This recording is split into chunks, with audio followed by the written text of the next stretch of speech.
انسان بڑا اپنے آپ کو آزاد سمجھتا ہے، آزاد خیال سمجھتا ہے. اب آپ یہ دیکھو، فرض کرو ایک بندہ ہی لے لو، اس کو آزاد چھوڑ دیا جائے جزیرے میں، کہا جائے تم آزاد. اب تم یہ دیکھو کہ چاروں طرف پانی میں گھرا ہوا جزیرہ، آزاد کتنا سارا ہے وہ آدمی.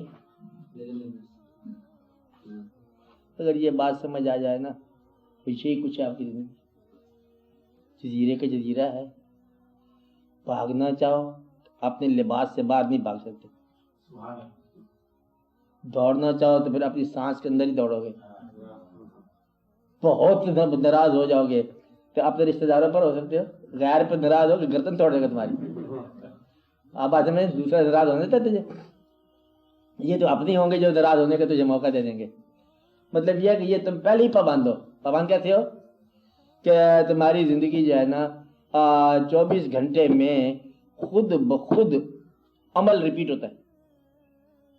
یہ تیری مجبوری ہے، یہ جزیرہ یہ ہے. او اللہ بسلطان، آپ بتا سمجھ نہیں بات. 24 گھنٹے میں عمل ریپیٹ ہوتا ہے. آپ کو بات سمجھائی کہ آج اگر شام کو 8 بجے نیند آ رہا ہے، کل بھی 8-9 کے قریب ہی نیند آ جائے گا. آپ بات سمجھ رہے ہو؟ عمل ریپیٹ ہو گیا. آج صبح جو ہے ناشتہ کا بھوک لگی ہے تو کل بھی اسی وقت کے قریب کچھ نہ کچھ مطلب ہنگامہ ہوگا بھوک کا. آپ کو بات سمجھائیے؟ آج آپ نے بیگ اٹھا کے فٹافٹ دفتر کے وقت 9 بجے ہو گیا ہے، کل بھی 9 بجے تم یہی حرکت کرو گے تقریباً. مطلب یہ ہے کہ 24 گھنٹے میں عمل ریپیٹ ہونا شروع ہو جاتا ہے بغیر کچھ بتایا ہوئے. یہ تیری آزادی ہے. کیا آزادی تیری؟ آزادی یہ ہے تمہاری وہی آزادی. تم اتنے پاگل ہو، تم پاگل سمجھتے نہیں ہو.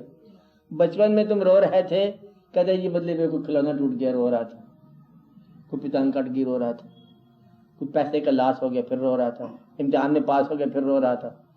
کہتے ایک ہی عمل ہے، ہر تیرے عمل کا جواب. مجبوری یہ ہے. اور تیرا باپ مر جائے پھر بھی تو روتا ہے، اور تیرا کھلونا ٹوٹ جائے پھر بھی تو روتا ہے. تیرے پاس دوسرے اظہار ہی کو نہیں ہے. کتنی پابندی ہے، سمجھو بات کو. اور تیری کتنی محدود زندگی ہے. یعنی کہ بے شمار علم بدل گئے اور تیرے پاس ایک ہی رد عمل ہے. بے شمار عمل بدل گیا، تیرے پاس ایک ہی عمل ہے. کہتے ہوں کیوں رونا ہے؟ کہتے ابا جان. اچھا کہتے ابا جان ہو تو پھر روتے ہیں. کہتے اب کیا؟ کہتے ہوں تو پیسے گم ہو گئے. کہتے پیسے گم ہو گئے پھر روتا ہے. اور وہ گم ہو گیا بندہ پھر کیا ہوتا ہے؟ کیا ہوتا ہے؟ تیرے پاس اظہار محدود ہے. کیا ہے ریاض صاحب؟ اظہار. تیرے پاس اظہار پابند ہے، اظہار محدود ہے. تو جکڑا ہوا انسان ہے، آزاد کہاں سے ہوگا؟ آپ کو بات سمجھ آئی نا؟ یعنی کہ تسی اندازہ لگاؤ کہ گھر میں مہمان آ جائے، خوشی. میں نے پہلے بتایا تھا پچھلی دن، خوشی تمہارے گھر میں ہے.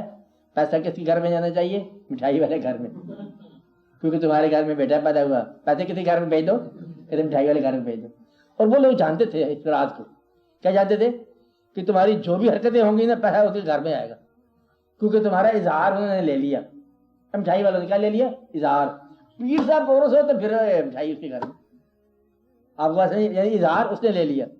اسی طرح جو ہے نا کبھی غم کو ڈیکوریٹ کرنے والے آ جائیں گے انشاءاللہ تعالیٰ بہت جلدی.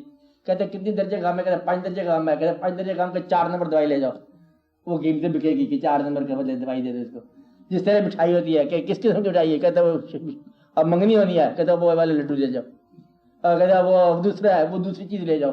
یعنی کہ یہ ایک خوشی کے اظہار کے بعد مٹ سنڈ کی خوشی ہے، کہتے مٹ سنڈ لے جاؤ مٹھائی. آپ کو بات ہے. اسی طرح غم کے لیے کوئی نہ کوئی واقعہ جو ہوگا. کچھ دکانیں بن جائیں گی غم بیچنے والی، تو خوشی بیچنے والے ہیں نا. مدعا ہے کہ تمہارا اظہار پھر محدود ہے. اچھا پھر تو اور دیکھو فرق کر تو بہت ہی بھوک لگ گئی ہے. بھوک تو لگتی ہے نا انسان. یا تو یہیں مان جاؤ نا، انسان بن جاؤ کہ تم محدود ہو، کہ تم بغیر بھوک کے رہ نہیں سکتے. نیک بندہ اچھا کون ہوتا ہے؟ جو یہیں سر چکا جائے. کوئی کہتا ہے میں تو مصیبت میں مرا ہوں. کیوں؟ کہتے تو مجھے تو بھوک لگ جاتی. بھوک لگ جائے جس آدمی کو، وہ زیادہ سے زیادہ ناراض ہوگا تو بھوک سے پہلے تھک ہی ہوگا. بھوک کے وقت راضی ہو جائے گا. کہتے دفع کرو لڑائی پھر کر لیں گے. اچھا کیا کہ پھر دیکھا جائے گا. کہتے یہ تو کھانے کی بات ہے نا، اس میں کر لیں. تو گویا کہ بھوک تک لڑائی ہے یا بھوک ہی کی لڑائی ہے. بات نہیں نا.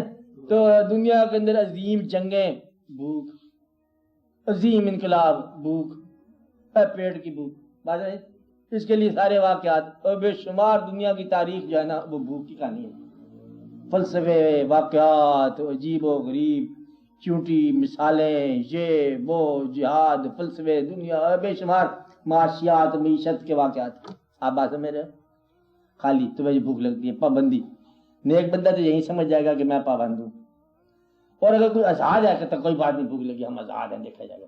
چلو اب وہ جو نیک آدمی ہے بیچارہ دھنا ہے، کہتے بھوک تو ہے لیکن ہم آزاد ہیں. آزاد آدمی نے اپنی بھوک کو مٹانے کے لیے اس جزیرے کا سفر شروع کیا. اب جو جزیرے میں چیز اگی ہے اسی سے مٹا سکتا ہے بھوک، اور جو چیز نہیں ہوگی وہ تو تجھے پتہ ہی کون نہیں. تو لہٰذا پھر گندم کی گندم رہ گیا، پھر پابند کا پابند. بھوک مٹانے کے لیے گندم ٹرائی کر، نہیں تو چنے ٹرائی کر، باجرا تو ہے ہی. پھر گویا کہ جو اگا ہوا ہے اسی سے تیرا کام چلنا ہے، اور جو اگا ہوا ہے یہ تیری آزادی نہیں ہے، یہ اس کا مہربانی ہے. اب جو چیز لمیٹڈ ہے پھل کھا لو وہ بھی موجود. تو گویا کہ یا تو پروڈکشن محدود ہے اور یا ضرورت محدود ہے، یا سپلائی محدود ہے یا ڈیمانڈ محدود ہے. آپ کو بات سمجھے؟ تو گویا کہ آپ دونوں طرح سے پابند ہو. آپ وہ چیز حاصل ہی نہیں کر سکتے جو نہیں ہے. گویا کہ تیری بھوک جو ہے تجھے کائنات سے جب بھی رجوع کرائے گی تو کائنات کو لمیٹڈ پائے گا. اپنی کائنات، ذاتی کائنات کی بات کر رہا ہوں. تیری کائنات محدود ہوگی کہ تو وہیں کے وہیں ہے. گندم یا تو کچی کھا جائے گا، یا اس کو گرم کر کے کھائے گا، یا اس کو پیس کے کھائے گا.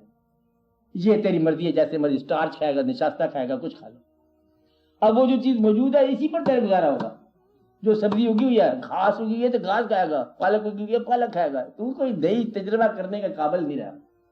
اب یہاں آ کے تو ہر طرح سے پابند ہے، حتیٰ کہ تیرے ذہن رسا ہو گیا، رسا ہو گیا ذہن. اب تیرے ذہن رسا کے لیے کم از کم اتنا رسا ذہن تو ڈھونڈنا جو تیری رسائیاں ڈھونڈے، جو تجھے داد دے دے. اب بھینس کو تو بیان سنا نہیں سکتا، تو کوئی گائے تلاش کر. نہیں بات ہے، گائے بھی ایک چیز ہوتی ہے. اب بیان کے لیے کوئی کان تلاش کر. لہذا دانائی جو ہے وہ کم از کم پھر دانائی کی تلاش کرے گی، اور پھر وہی کا وہی محدود. حتیٰ کہ تجھے اپنے اچھے چہرے کا، خوشگوار چہرے کا شوق ہے کہ تیرا چہرہ خوبصورت ہے، تو پھر دیکھنے والا تلاش کر، وہ بھی وہی کا وہی. تجھے شادی کی ضرورت ہے تب بھی وہی کا وہی. پاگل نہیں دیکھے کبھی آپ نے دعا کر تو بڑا افسوس ہے بیٹی پیدا ہوگی، بڑا افسوس ہے 20 سال کا بیٹا پیدا ہو جائے گا، پھر بیٹی پیدا ہوگی. کہتا ٹھیک ہے وہ کیا ہو گیا، کہتا اب بیٹی پیدا ہوگی تو بس پھر افسوس ہے. اور جس کا بیٹا پیدا ہو گیا وہ بڑا خوش تھا. اب کچھ عرصے کے بعد شادی ہوگی، یہ اس کی بیٹی اس کی ضرورت ہے، اس کا بیٹا اس کی ضرورت ہے. بیٹی ہے بیٹے الگ ہو گئے، دونوں مطلب حیران پریشان کی ضرورت تو ہم نے کیا کی، دونوں ہی پابند. یہ الگ ضرورتیں پیدا ہوگی، نہ بیٹی تمہاری مجبوری ہے تمہارا حق ہے، نہ بیٹا تمہارا حق ہے. یہ دونوں کسی اور کی ضرورتیں ہیں، یہ اس کا کوئی اور ہی پروسیس ہے، کوئی اور ہی واقعہ چل رہا ہے. آپ بات سمجھ رہے ہو؟ تم پھر پابند کے پابند. پھر تم ایک اور واقعہ دیکھو، کبھی یہ غور کرو. ایک آدمی کے پاس پیسے ہیں، پیسے، ایک تھیلی، حافظ صاحب کتنی ہے تھیلی، چھوٹی سی. حافظ صاحب سمجھ رہے بات؟ اولاد کو یا تو دے دے، سنبھال کے رکھی. اس سے آ کے اسرائیل اطلاع کرتا ہے السلام علیکم، چلنے کا ٹائم ہو گیا. وہ اسرائیل کو دیتا تھیلی، کہتا ہے بھائی یہ آگے پہنچا دے. یہ میں نہیں دینا چاہتا کسی کو. وہ کہتا ہے یہ تو آگے نہیں جاتی. کہتا ہے پھر اسی بے ٹائم میں مر گئے. کیا کہتا ہے؟ پھر ہم بے ٹائم میں مر گئے. اس لیے آپ لوگ بے ٹائم میں نہ مرنا، تھالیاں دے کے جانا. آگے کو آگے نہیں جانا تھالی نے. کیا کرنا تھالی نے؟ اس نے آگے نہیں جانا، اس لیے یہ بے ٹائم ہی ہوگا کام. اچھا یہ آگے جا نہیں سکتی. کہتے وہ جو اپنی گاڑی نہیں ہے وہ بھی آگے بچا دے. کہتے وہ نہیں آگے، قبر چھوٹی ساری ہے اس میں نہیں جاتا کام. کہتے بس بس بے خراب ہو گئے سارے جنازے خراب ہو گئے. یہ جنازہ خراب ہی جاتا ہے. اس لیے وہ لوگ جو پرانے تھے نا، اطمینان سے، اتفاق سے، خاموشی سے مر گئے، وہ بڑے اچھے بات ہے. وہ بہت ہی اچھے تھے، بہت ہی سادہ تھے، بہت ہی نیک تھے. جن کی موت تکلیف نہیں بنی، ان کی موت آسانی ہوگی، ہماری زندگی مشکل پڑی. ہاں جی، آپ بات سمجھ رہے؟ اس لیے یہ ان کی مہربانی تھی.